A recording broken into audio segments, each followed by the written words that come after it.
Shkolla e parë shqipe në Korçë, 7 mars 1887. Data 7 mars 1887 shënon ditën e bekuar kur në Korçë është hapur shkolla e parë zyrtare shqipe.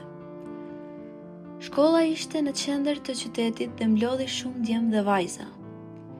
Mësuesi i parë i shkollës arriti në qytetin e shenjtë të Korçës me 150 abetare nga Bukureshti.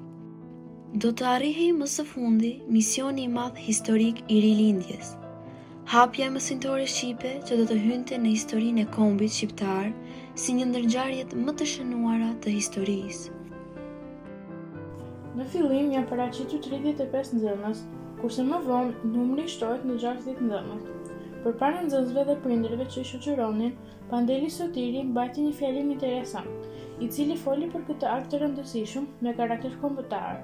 Një akt që më së fundi finalizoi përpjekjen e tjetra patriotëve shqiptar që dhe jetën e jetën që fëmijët shqiptar të mësonin shqip.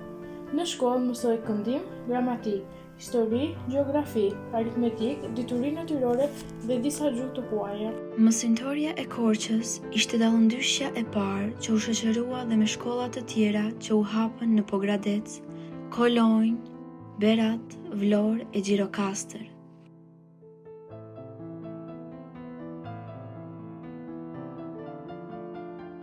Themelimi i shkollës së parë shqipe në Korçë, të njohur zyrtarisht në Korçë me 1887, frymëzoi Gjerasim Qirazin dhe motrën e tij, Sevasti Qirazi Dakun, të hapin një shkollë për vajza. Me ndihmën e vëllezërve Naim dhe Sami Frashëri, merret leja nga Stambolli. Personeli i shkollës në vitet e para, sipas Përluksini Laurasit, përbëhej nga Gjerasim Qirazi, drejtor, Sevasti Qirazi, Thanasina Postenani dhe Fanka Eftim.